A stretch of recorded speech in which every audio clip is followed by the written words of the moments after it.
جو قسطیں اب تک ہوئی ہیں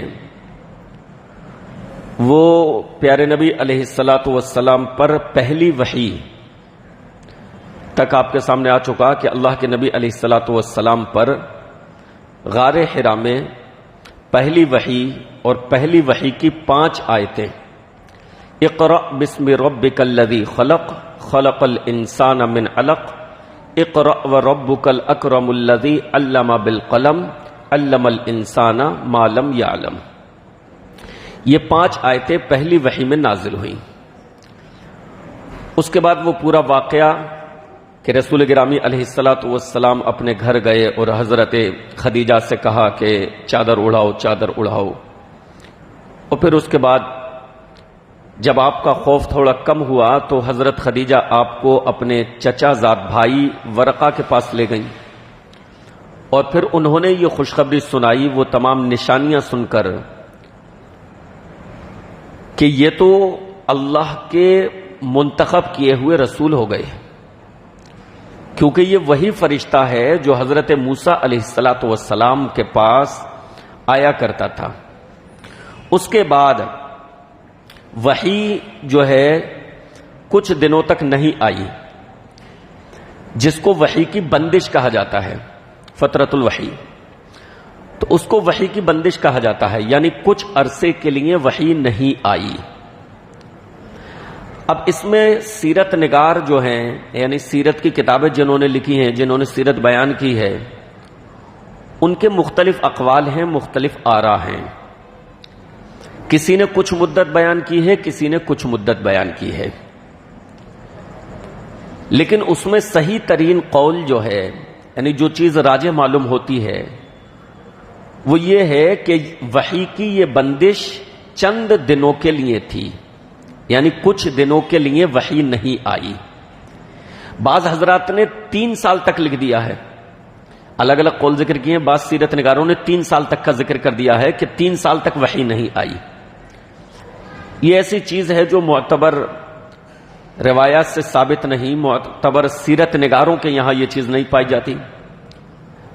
معتبر سیرت کی کتابوں میں جو چیز پائی جاتی ہے، اور حافظ ابن حجر رحمہ اللہ نے جس کو ترجیح دی ہے، وہ یہ کہ وحی کی یہ بندش چند دنوں کے لیے تھی، یعنی کچھ دن کے لیے وحی نہیں آئی۔ اس کی حکمت کیا تھی؟ یہ وحی کچھ دنوں کے لیے کیوں روک دی گئی؟ اس کی حکمت یہ تھی کہ جب پہلی وحی نازل ہوئی تو رسول گرامی علیہ الصلاۃ والسلام تھوڑے سے گھبرا گئے تھے، جیسا کہ پچھلی قسط میں آیا تھا کہ اللہ کے نبی علیہ الصلاۃ والسلام گھبرا گئے تھے، کیونکہ پہلی بار وحی آئی تھی اور اتنی بڑی ذمہ داری ڈالی گئی، تو کچھ دنوں کے لیے وحی روک دی گئی تاکہ وہ گھبراہٹ پوری طرح سے ختم ہو جائے اور آپ کے اندر دوبارہ سے وحی کی آمد کا اشتیاق پیدا ہو جائے۔ اس لیے تھی کہ آپ صلی اللہ علیہ وسلم کے اندر وحی کا شوق پیدا ہو جائے پھر سے، کہ دوبارہ سے وحی آئے۔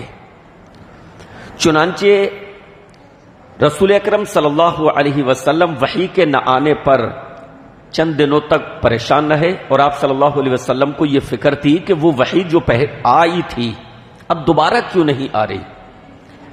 تو رسول گرامی علیہ الصلاۃ والسلام کے یہاں اس کو کہہ سکتے ہیں کہ ایک طریقے سے وحی کی آمد کا شوق تھا، اشتیاق، کہ وحی کیوں نہیں آ رہی اب، حتیٰ کہ آپ صلی اللہ علیہ وسلم وحی کے نہ آنے سے اس قدر پریشان ہوئے کہ کئی مرتبہ آپ نے کچھ اس طرح کا ارادہ کر لیا، آپ کے ذہن میں یعنی خیالات عجیب و غریب آنے لگے، اور اس طرح کا بھی ارادہ کر لیا کہ میں کسی پہاڑی کی چوٹی پر چلا جاؤں اور وہیں سے اپنی جان دے دوں۔ اس قدر آپ صلی اللہ علیہ وسلم کو جو ہے وحی کے نہ آنے کا ملال ہونے لگا کہ وحی کیوں نہیں آ رہی۔ تو آپ صلی اللہ علیہ وسلم جب بھی اس ارادے سے پہاڑ کی چوٹی کی طرف جاتے کہ میں وہاں سے اپنے آپ کو ڈھکیل لوں گا اور میں اپنی جان دے دوں گا، تو حضرت جبرائیل علیہ الصلاۃ والسلام وہاں پر نظر آتے، اور حضرت جبرائیل یہ کہتے کہ آپ اللہ کے رسول ہیں، پریشان نہ ہو، آپ اللہ کے رسول ہیں۔ تو یہ الفاظ سن کر، یہ جملہ سن کر پیارے نبی علیہ الصلوۃ والسلام مطمئن ہو کر پرسکون ہو کر گھر آ جاتے.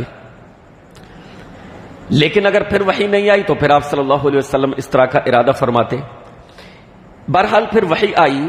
حضرت جابر بن عبداللہ سے مروی ہے، فرماتے ہیں کہ نبی صلی اللہ علیہ وسلم نے وحی کی اس بندش کے تعلق سے ارشاد فرمایا کہ میں چلا جا رہا تھا، یعنی میں چلا جا رہا تھا کہ وحی کیوں نہیں آ رہی. تو جیسا کہ میں نے پیچھے ذکر کیا نا کہ کئی مرتبہ پہاڑی کی چوٹی پر کی طرف چلے جاتے کہ میں اپنی جان دے دوں گا. کہتے ہیں کہ حضرت اللہ کے نبی علیہ الصلوۃ والسلام فرماتے ہیں میں چلا جا رہا تھا، اتنے میں کیا دیکھتا ہوں کہ وہی فرشتہ جو غار حرا میں میرے پاس آیا ہے وہ آسمان میں جو ہے کرسی پر بیٹھا ہوا ہے، اور وہ جو ہے وہ یہ کہتا ہے کہ آپ اللہ کے رسول ہیں. یہ حضرت جبرائیل علیہ الصلوۃ والسلام تھے. وہ آسمان اور زمین کے درمیان ایسی کرسی تھی جو آسمان اور زمین کو پورے کو اس کو گھیرے ہوئے تھی. یہ اللہ کے نبی علیہ الصلوۃ والسلام نے حضرت جبرائیل کو ان کی اصل شکل میں دیکھا تھا. پوری زندگی آپ صلی اللہ علیہ وسلم نے حضرت جبرائیل کو ان کی اصل شکل میں صرف 2 مرتبہ دیکھا. تو اس وقت حضرت جبرائیل کو پیارے نبی علیہ الصلوۃ والسلام نے ان کی اصل شکل میں دیکھا.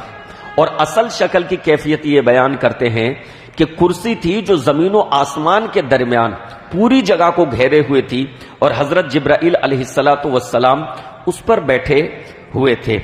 بہرحال اس کے بعد اللہ کے نبی علیہ الصلوۃ والسلام اپنے گھر واپس آئے اور پھر وہی الفاظ کہے جو پہلی وحی کے بعد کہے تھے، زملونی زملونی، مجھے چادر اڑاؤ مجھے چادر اڑاؤ. حضرت خدیجہ رضی اللہ عنہا نے آپ صلی اللہ علیہ وسلم کو چادر اڑا دی، اور اس کے بعد پھر دوسری وحی آئی. اللہ کے نبی علیہ الصلوۃ والسلام کا جب خوف جاتا رہا، چادر اڑا دی، آپ صلی اللہ علیہ وسلم کا خوف ختم ہو گیا. اس واقعے کے بعد کہ جب حضرت جبرائیل کو ان کی اصل شکل میں دیکھا تو اللہ کے نبی علیہ الصلوۃ والسلام پر اس واقعے کے بعد بھی ہیبت طاری ہو گئی تھی. آپ گھبرا گئے تھے. تو آپ آئے اپنے گھر اور کہا زملونی زملونی، مجھے چادر اڑاؤ مجھے چادر اڑاؤ. تو حضرت خدیجہ نے چادر اڑا دی آپ کے گھر والوں نے. اور اس کے بعد جب آپ کا خوف جاتا رہا تو پھر حضرت جبرائیل دوسری مرتبہ وحی لے کر آئے. اور دوسری مرتبہ جو وحی لے کر آئے وہ وحی یہ تھی، یا ایھا المدثر قم فانذر وربک فکبر وثیابک فطہر والرجز فہجر. یہ الفاظ تھے. پہلی وحی سورۃ العلق کی 5 آیتیں، اور دوسری وحی سورہ المدثر کی یہ آیتیں.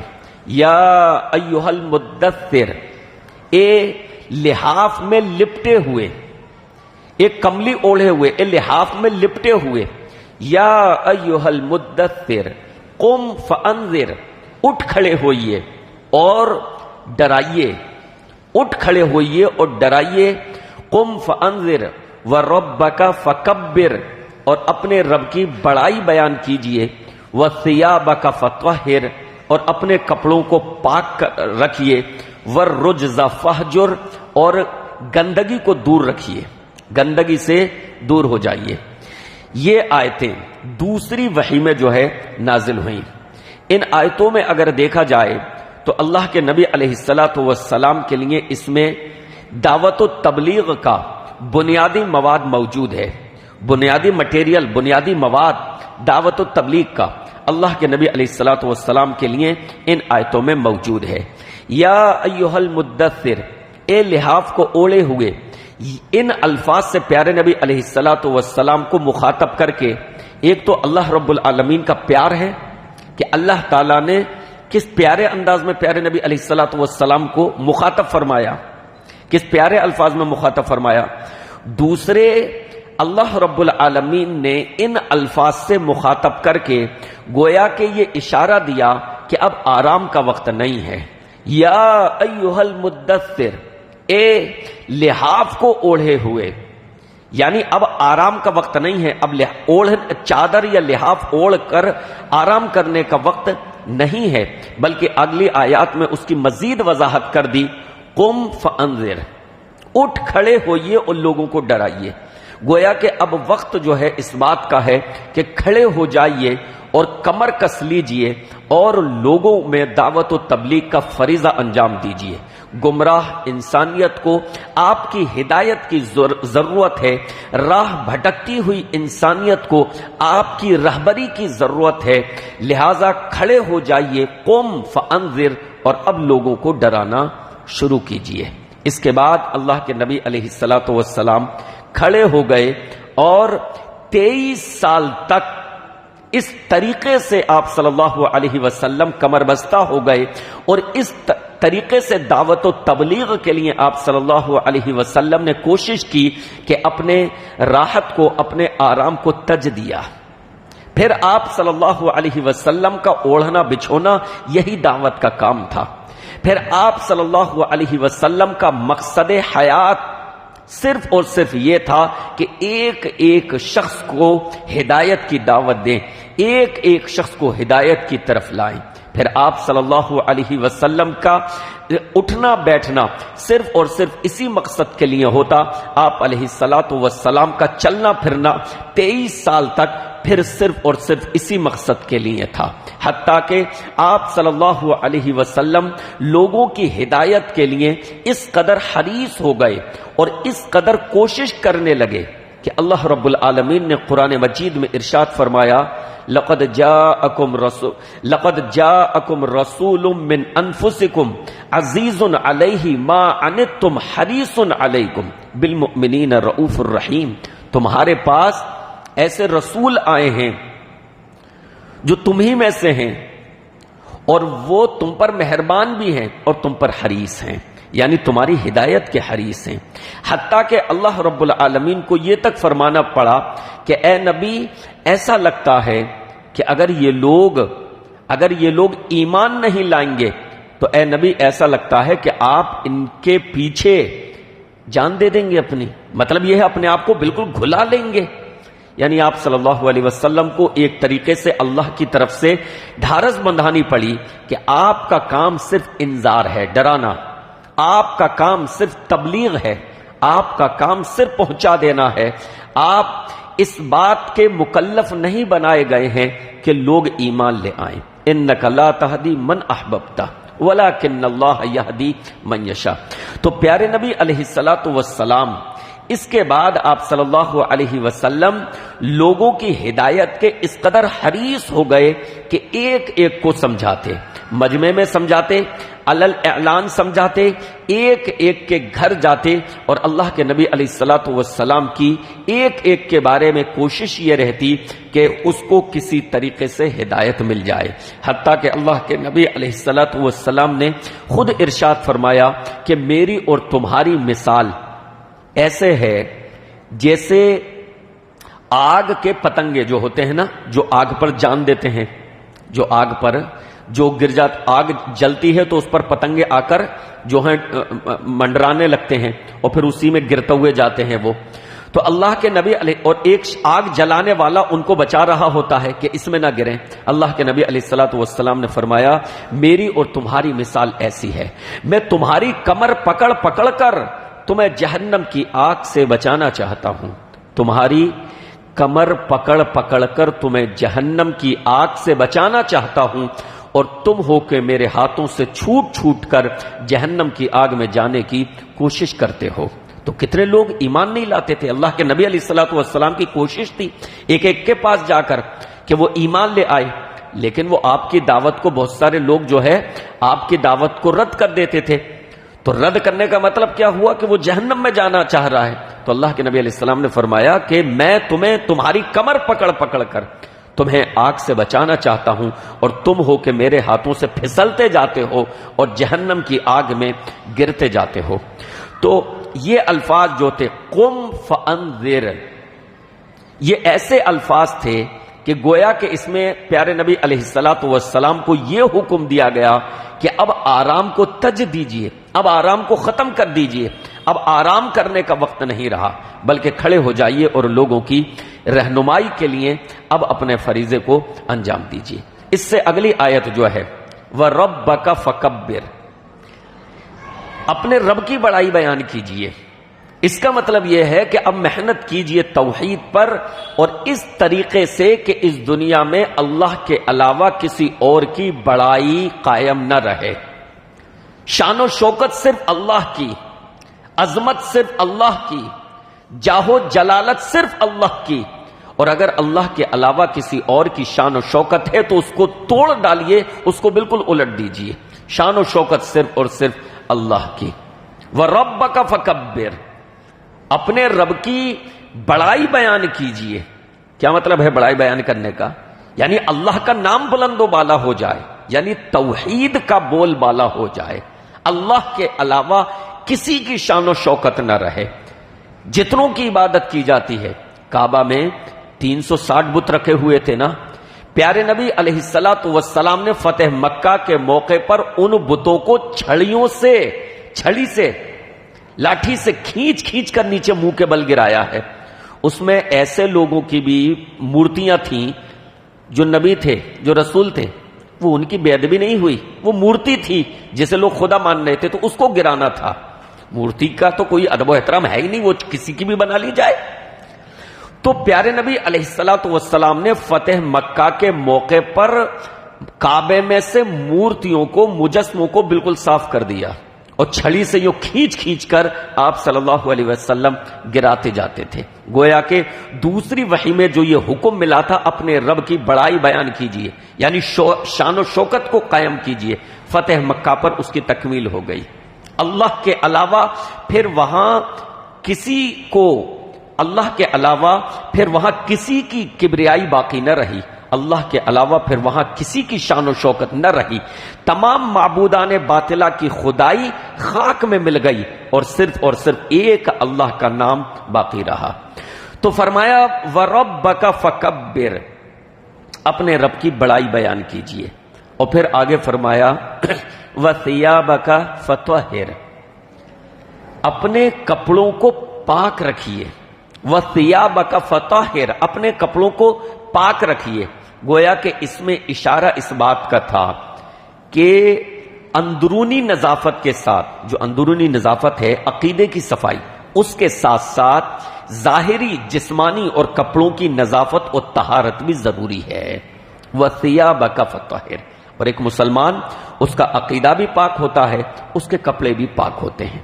وہ یہ نہیں کہ استنجے اور اس کا کوئی شعور ہی نہیں ہے، کسی بھی طریقے سے پیشاب کر لیا، کسی بھی طریقے سے یعنی کیا اور اٹھ گئے یوں ہی جانوروں کی طرح۔ اسلام نے ان کو ایک سلیقہ سکھایا ہے، جس طریقے سے مسلمانوں کا عقیدہ پاک و صاف ہے، اسی طریقے سے ان کے کپڑے بھی پاک و صاف ہوتے ہیں، ان کو طہارت حاصل کرنے کا طریقہ بتایا گیا ہے۔ تو فرمایا وَثِيَابَكَ فَطَهِّرْ، اپنے کپڑوں کو پاک رکھیے، وَالرُّجْزَ فَاهْجُرْ، اور گندگی سے دور ہو جائیے، گندگی کو دور کر دیجئے، یعنی چاہے بتوں کی آلائش ہو، بتوں کی گندگی ہو، ان کو بھی دور کر دیجئے، اور یا پھر ظاہری جسمانی کسی طرح کی نجاست ہو اس کو بھی دور کرنے کی ضرورت ہے۔ پاکی اور صفائی کا جو ہے حکم دیا گیا۔ تو یہ دوسری وحی تھی، یا یوہل مدثر قم فانذر، یہ جو تھی دوسری وحی تھی۔ اللہ کے نبی علیہ السلام نے اس وحی کے بعد پھر لوگوں میں دعوت کا کام کرنا شروع کر دیا۔ آپ صلی اللہ علیہ وسلم کی دعوت کے مراحل تھے۔ ایک مرحلہ وہ تھا کہ جس میں آپ صلی اللہ علیہ وسلم نے خفیہ طور پر دعوت و تبلیغ کا کام دیا، ایک ساتھ علل اعلان دعوت کا کام نہیں کیا، علل اعلان نہیں۔ ایک مرحلہ وہ تھا جس میں آپ صلی اللہ علیہ وسلم نے خفیہ طور پر دعوت کا کام کیا، چھپ کر، خاموشی سے، چپ کے کہہ لیجئے۔ اور پھر ایک دوسرا مرحلہ وہ تھا جس میں آپ صلی اللہ علیہ وسلم نے علل اعلان پہاڑی کی چوٹی پر چڑھ کر دعوت جو ہے لوگوں کو جمع کر کے دی۔ تو خفیہ دعوت کے جو سال تھے یہ 3 سال تھے، تقریباً 3 سال آپ صلی اللہ علیہ وسلم نے خفیہ یعنی خاموشی سے دعوت و تبلیغ کا کام کیا۔ شروع کی یہ جو دعوت تھی اللہ کے نبی علیہ السلام کی، یہ اپنے قریبی لوگوں میں تھی، جن لوگوں پر آپ صلی اللہ علیہ وسلم کو اعتماد تھا کہ یہ حق بات کو قبول کریں گے، جن کے مزاج میں حقانیت کو آپ صلی اللہ علیہ وسلم بعثت سے پہلے ہی پہچانتے تھے. بھئی ہوتا ہے نا بہت سارے لوگوں میں، چاہے وہ ایمان والے نہ ہوں، بہت سارے لوگوں میں یہ چیز آپ پہچان لیں گے کہ یار اس کے اندر جذبہ پایا جاتا ہے قبول کرنے کا. ایسے لوگوں کو اگر اسلام کی خوبی پتہ چل جائے تو وہ اسلام قبول کر لیں گے. ان کی جو ہے فکر جو ہوتی ہے وہ صحیح سالم ہوتی ہے. وہ اپنے اندر ایک قلب سلیم کہہ لیجئے کہ ایک اچھا دل رکھتے ہیں. تو ایسے لوگ جو ہیں ان کو اسلام کی دعوت دو فوراً قبول کر لیں گے. ان کے اندر تعصب نہیں ہوتا، ان کے اندر ہٹ دھرمی نہیں ہوتی، ان کے اندر جو ہے حق کو آنکھ بند کر کے رد کرنے کا مادہ نہیں ہوتا. تو اللہ کے نبی علیہ الصلوۃ والسلام نے شروع میں دعوت اسلام ایک تو اپنے گھر والوں کو دی، اور دوسرا ان لوگوں کو کہ جن میں آپ بعثت سے پہلے ہی یہ اندازہ لگاتے تھے کہ یہ لوگ حق بات کو قبول کرنے والے ہیں. لہذا وہ لوگ جنہوں نے سب سے شروع میں اسلام کی دعوت کو قبول کیا، وہ ان لوگوں میں یہ لوگ سر فہرست ہیں. نمبر 1 سب سے پہلے جنہوں نے اسلام قبول کیا وہ حضرت خدیجہ رضی اللہ عنہا ہیں. اللہ اکبر.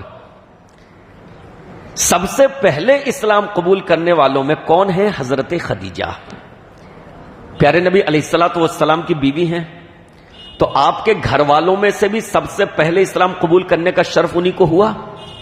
اور سارے لوگوں میں اگر لسٹ شمار کری جائے گی کہ سب سے پہلے اسلام قبول کس نے کیا ہے تو کس کا نام آئے گا؟ ان میں حضرت خدیجہ رضی اللہ عنہا کا. آج یہ پروپیگنڈا کیا جاتا ہے کہ اسلام عورتوں کو ان کے حقوق نہیں دیتا، اسلام عورتوں کے ساتھ زیادتی کرتا ہے. ایسا پروپیگنڈا میڈیا پر کیا جاتا ہے، لیکن دیکھیں کہ اسلام کو قبول کرنے والوں میں سب سے پہلے کس کا نام آتا ہے؟ حضرت خدیجہ کا. سب سے پہلی شہادت بھی ایک عورت کی ہے، آگے ذکر آئے گا. اسلام کے لیے سب سے پہلی شہادت عورت کی ہے. اور اسلام قبول کرنے والوں میں بھی سب سے پہلے کون ہیں؟ حضرت خدیجہ رضی اللہ عنہا. اور یہ وہ معزز شخصیت ہیں حضرت خدیجہ رضی اللہ عنہا کہ جن کے گھر میں سب سے پہلے قرآن مجید کی تلاوت بھی ہوئی. یہ وہ خوش نصیب ہیں. بھائی اللہ کے نبی علیہ الصلوۃ والسلام نے غار حرا میں قرآن مجید سب سے پہلے سنا، اور اس کے بعد سب سے پہلے کہاں پڑھا؟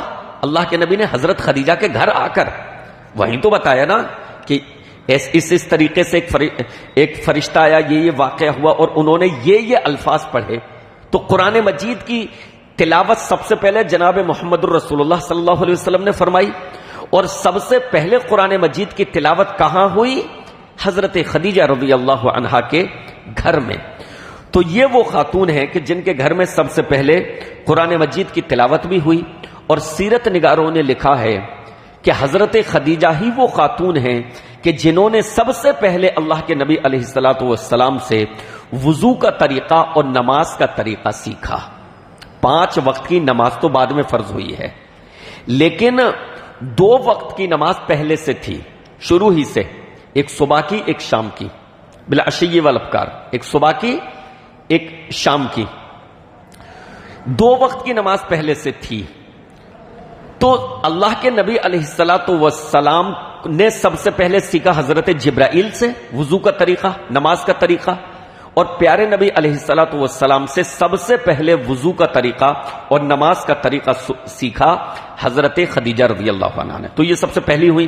نمبر 2 دوسرے شخص بچوں میں سب سے پہلے اسلام قبول کرنے والے تھے حضرت علی بن ابی طالب رضی اللہ عنہ. حضرت علی آپ صلی اللہ علیہ وسلم کے چچا زاد بھائی تھے. آپ کے پیارے چچا ابو طالب کے صاحبزادے تھے. اللہ کے نبی علیہ الصلوۃ والسلام نے بچپن ہی میں حضرت علی کو ابو طالب سے لے کر اپنے گھر کا ایک فرد بنا لیا تھا. گویا کہ حضرت علی رضی اللہ عنہ پیارے نبی علیہ الصلوۃ والسلام کے ساتھ ہی رہا کرتے تھے. آپ صلی اللہ علیہ وسلم نے انہیں ابو طالب سے لے کر اپنے گھر کا گویا کہ فرد بنا لیا تھا. تو بچوں میں سب سے پہلے اسلام جو قبول کیا ہے وہ حضرت علی رضی اللہ عنہ نے. نمبر 3 تیسرے شخص جنہوں نے سب سے پہلے اسلام قبول کیا وہ تھے حضرت زید بن حارثہ رضی اللہ عنہ. یہ پیارے نبی علیہ الصلوۃ والسلام کے آزاد کردہ غلام تھے. یہ دراصل حضرت خدیجہ کے غلام تھے. حضرت خدیجہ نے اللہ کے نبی علیہ الصلوۃ والسلام کو دے دیا تھا، عطا کر دیا تھا، اور اللہ کے نبی علیہ الصلوۃ والسلام نے ان کو آزاد کر دیا تھا، اور آزاد کر کے اپنا منہ بولا بیٹا بھی بنا لیا تھا. منہ بولا بیٹا. لیکن منہ بولا بیٹا ہونے کی وجہ سے قوانین بیٹے والے لاگو نہیں ہوئے تھے. اس کی تفصیل الگ ہے کہ قوانین بیٹے والے لاگو نہیں ہوئے تھے، صرف ایک منہ بولے بیٹے تھے. تو حضرت زید بن حارثہ نے میں بھی سب سے پہلے شروع میں اسلام قبول کیا، اور حضرت زید بن حارثہ یہ بھی اللہ کے نبی علیہ الصلوۃ والسلام کے ساتھ رہتے تھے، آپ کے زیر پرورش تھے. بلکہ حضرت زید بن حارثہ جب یہ حضرت خدیجہ کے پاس تھے تو غلام تھے. حضرت خدیجہ نے کس کو دے دیا؟ کس کو دے دیا حضرت خدیجہ نے؟ پیارے نبی علیہ السلام کو دے دیا. پیارے نبی علیہ الصلوۃ والسلام نے انہیں آزاد کر دیا. جب یہ آزاد ہو گئے تو ان کے بھائی حضرت جبلہ بن حارثہ یہ لوگ آئے کہ بھئی ہم اپنے بھائی کو لے آئیں، اللہ کے نبی کے پاس ہیں اور آزاد ہو چکے تو ہم اپنے پاس لے آئیں. ابھی تک تو حضرت خدیجہ کے پاس تھے، غلام کی حیثیت سے تھے، پیارے نبی کے پاس ہیں. امید یہ تھی کہ بھئی پیارے نبی دے دیں گے، دل نرم ہے، شفیق ہے، مہربان ہے، ہماری درخواست کو مان لیں گے. تو حضرت جبلہ بن حارثہ گئے اور کہا اے اللہ کے رسول صلی اللہ علیہ وسلم ابعث معی اخی زیدن، میرے ساتھ میرے بھائی کو بھیج دیجئے زید کو، بھئی ہم اپنے گھر لے جانا چاہتے ہیں، ہمارے ساتھ رہیں گے، ہمارا بھائی ہے. اب اللہ کے نبی علیہ الصلوۃ والسلام منع کیسے کریں اور دل کس کا توڑیں؟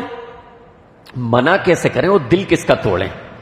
اگر یہ کہہ دیں کہ ٹھیک ہے لے جاؤ تو ممکن ہے حضرت زید کا دل ٹوٹ جائے کہ پیارے نبی مجھے اپنے سے جدا کرنا چاہ رہے ہیں. اور اگر منع کر دیں کہ نہیں بھائی میں نہیں لے جانے دوں گا تو ان کے گھر والوں کا دل ٹوٹ جائے گا کہ بھائی ہم لینے کے لیے آئے اور یہ منع کر رہے ہیں. تو اللہ کے نبی علیہ السلام کیا کریں؟ کس کو منع کریں؟ کسے حکم دیں کہ چلے جاؤ تم؟ تو پیارے نبی علیہ الصلوۃ والسلام نے یہ فرمایا کہ ان کے گھر والوں سے کہ یہ تمہارے سامنے موجود ہیں تمہارے بھائی زید، اگر یہ جانا چاہتے ہیں تو میں نہیں روکوں گا.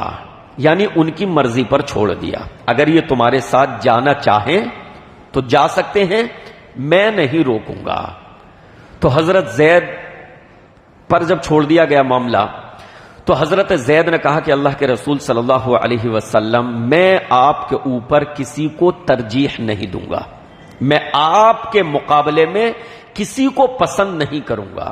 اے اللہ کے رسول مجھے آپ کے ساتھ رہنا زیادہ پسندیدہ ہے.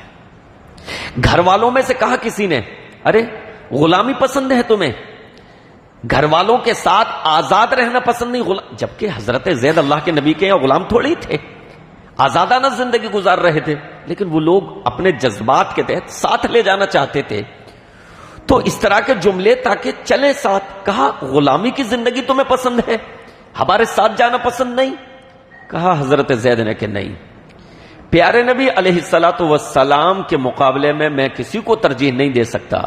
اور پھر حضرت جبلہ فرماتے ہیں، اسی حدیث میں ترمذی کی روایت ہے یہ غالباً، حضرت جبلہ فرماتے ہیں کہ میرے بھائی کی رائے مجھ سے بہتر تھی. میرے بھائی کی رائے یعنی زید کی، جنہیں لینے آئے انہی کے بارے میں کہہ رہے ہیں، انہوں نے نہ آنے کا فیصلہ کیا ہمارے ساتھ. کہتے ہیں میرے بھائی کی رائے میری رائے سے زیادہ بہتر تھی، ہم انہیں اللہ کے نبی کے پاس سے لانا چاہتے تھے، انہوں نے نبی کی صحبت میں رہنا پسند کیا، تو ان کی رائے، ان کی مرضی یہ افضل تھی، بہتر تھی ہماری رائے کے مقابلے میں. تو یہ حضرت زید بن حارثہ وہ شخصیت ہیں، یہ بھی ان لوگوں میں سے ہیں جنہوں نے سب سے پہلے اسلام قبول کیا. اس کے بعد اور وہ لوگ جنہوں نے سب سے پہلے اسلام قبول کیا ہے اس میں جناب محمد رسول اللہ صلی اللہ علیہ وسلم کی بیٹیاں ہیں، آپ کی صاحبزادیاں. پیارے نبی علیہ الصلوۃ والسلام نے اپنی اولاد کی تربیت شروع ہی سے اس طریقے سے کی تھی، اس طور پر کی تھی کہ وہ حق بات کو فوراً قبول کر لیں. لہذا آپ علیہ الصلوۃ والسلام کے بیٹوں کا انتقال تو بچپن میں ہی ہو گیا تھا. آپ علیہ الصلوۃ والسلام کی صاحبزادیاں حیات تھیں، لیکن اللہ کے نبی علیہ الصلوۃ والسلام نے جیسے ہی ان کو اسلام کی دعوت دی انہوں نے اسلام کو قبول کر لیا. سیدہ زینب، ام کلثوم، حضرت فاطمہ، حضرت رقیہ، انہوں نے شروع ہی میں اسلام قبول کر لیا۔ یہ اپنے ابا جان کی صداقت کو، حقانیت کو شروع ہی سے گھر میں دیکھ رہی تھیں، ان کے اخلاق کو، ان کی حق گوئی کو، ان کی صاف گوئی کو، ان کی امانت داری کو، ان کی دیانت داری کو، تمام چیزوں کی گواہ وہ تھیں۔ اور پھر اللہ کے نبی علیہ الصلوۃ والسلام کی تربیت، اسی وجہ سے اولاد کی تربیت اس طرح کی ہونی چاہیے کہ وہ حق بات کو ٹھکرائے نہ، اس کا مزاج اور اس کی طبیعت یہ بننی چاہیے کہ حق بات کو وہ جھٹلائے نہ، حق بات کا وہ انکار نہ کرے۔ تو مزاج اللہ کے نبی علیہ الصلوۃ والسلام نے ایسا بنایا، تو آپ علیہ الصلوۃ والسلام کی تمام دختران، تمام صاحبزادیاں کون کون؟ حضرت زینب، ام کلثوم، رقیہ اور فاطمہ رضی اللہ عنہم اجمعین، تمام صحابہ۔ تو یہ لوگ بھی سب سے پہلے انہوں نے اسلام قبول کیا۔ ان کے علاوہ جن لوگوں نے شروع میں اسلام قبول کیا ان میں ایک ہیں حضرت ابو بکر صدیق رضی اللہ عنہ، شرفاء میں معزز بڑے لوگوں میں کہہ لیجئے، بڑے لوگوں میں کہہ لیجئے کہ مکہ کے جو معزز ترین لوگ تھے ان میں حضرت ابو بکر صدیق رضی اللہ عنہ کا نام آتا ہے۔ اور پیارے ان کی طبیعت ایسی تھی، اللہ اکبر، حضرت ابو بکر، ان کو جو لقب ملا ہے صدیق، صدیق سچائی کا سچائی کا ساتھ دینے والا، ان کو طبیعت ایسی ملی تھی کہ انہوں نے بھی بنا چوں چرا کے فوراً اسلام قبول کر لیا۔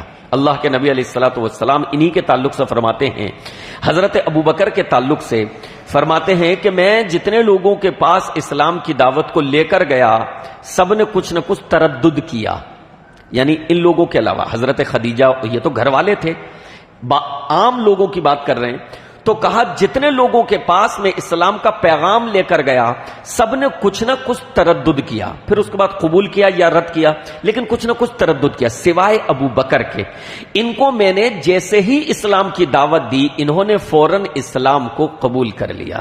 ابو بکر صدیق رضی اللہ عنہ یہ مکہ کے بہت بڑے تاجر تو نہیں تھے، خیر یہ نہیں کہہ سکتے کہ سب سے بڑے تاجر تھے، لیکن بہرحال بڑے تاجروں میں سے تھے، سب سے بڑے تاجر نہیں تھے لیکن بڑے تاجروں میں سے تھے۔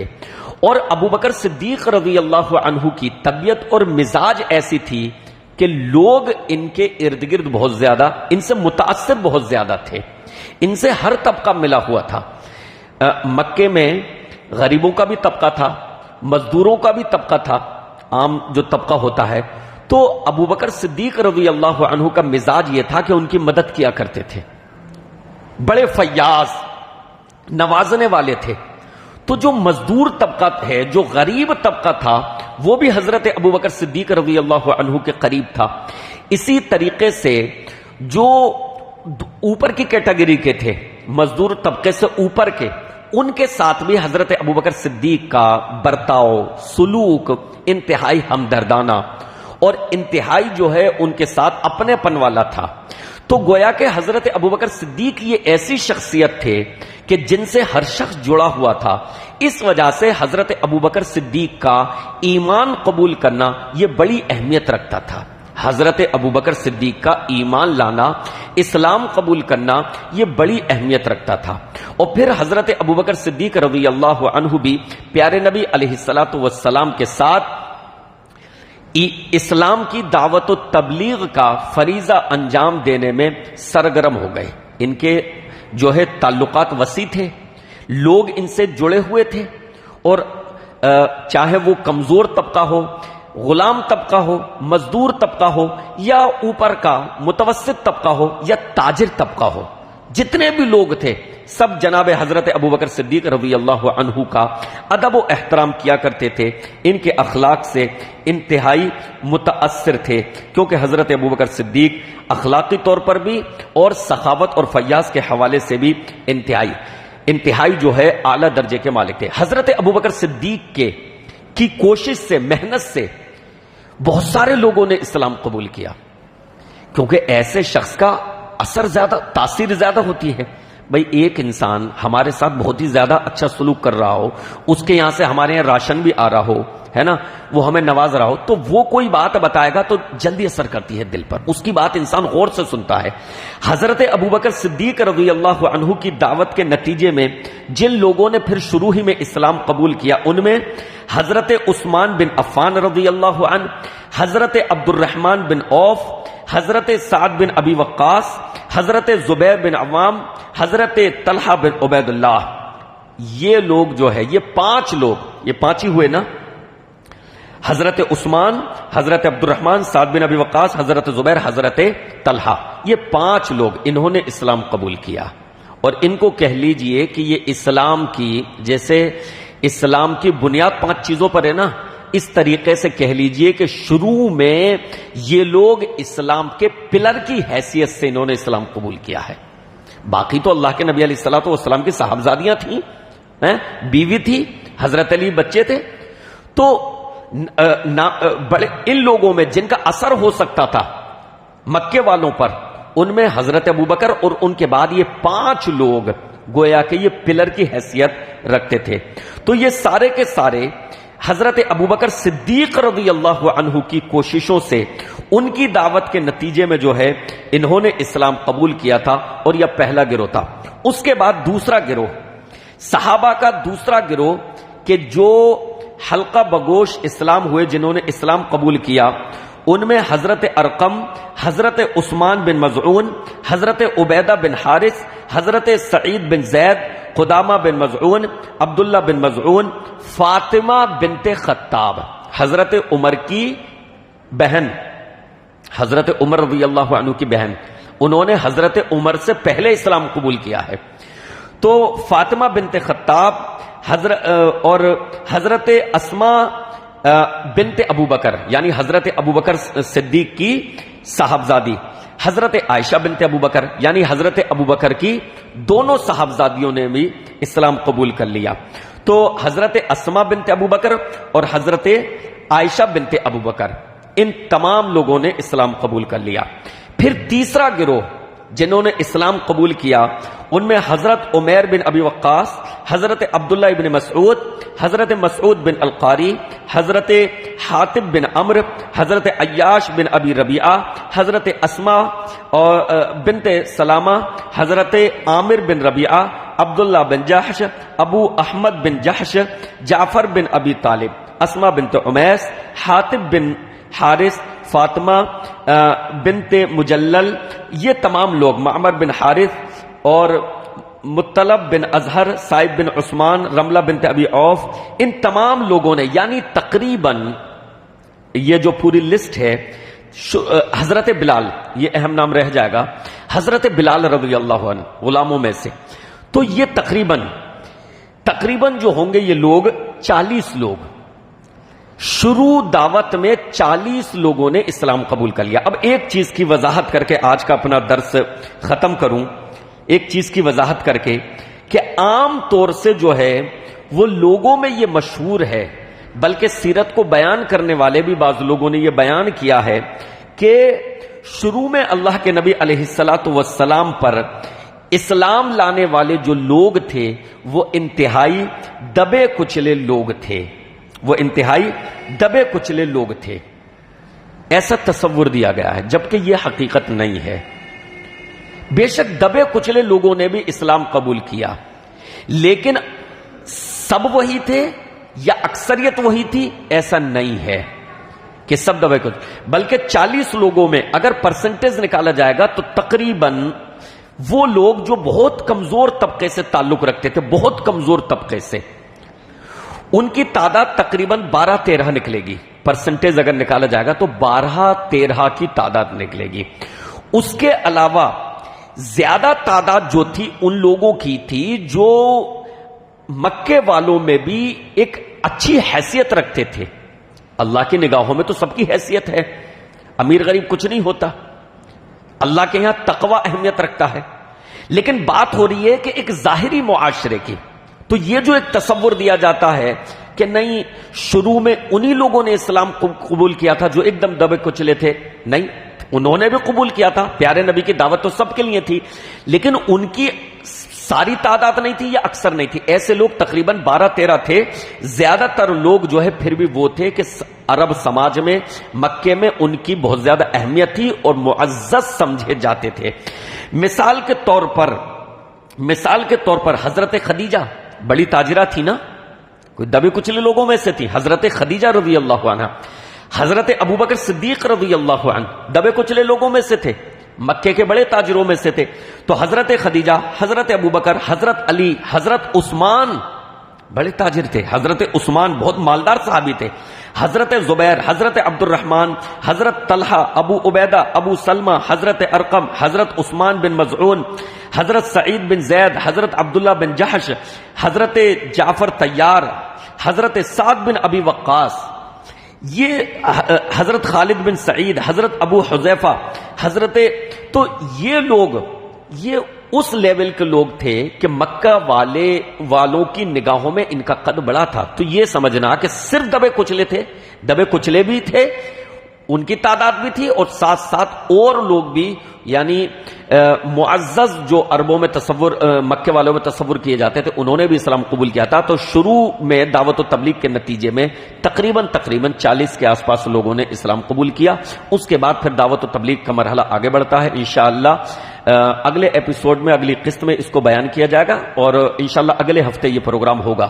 اللہ رب العالمین سے دعا ہے کہ رب العالمین سیرت النبی صلی اللہ علیہ وسلم کے ان واقعات سے ہمیں اپنے دلوں کو جلا بخشنے کی توفیق عطا فرمائے. رب العالمین نبی علیہ الصلوۃ والسلام کی سیرت کے ان پہلوؤں کو ہمیں اپنے دل میں محفوظ رکھنے کی توفیق عطا فرمائے.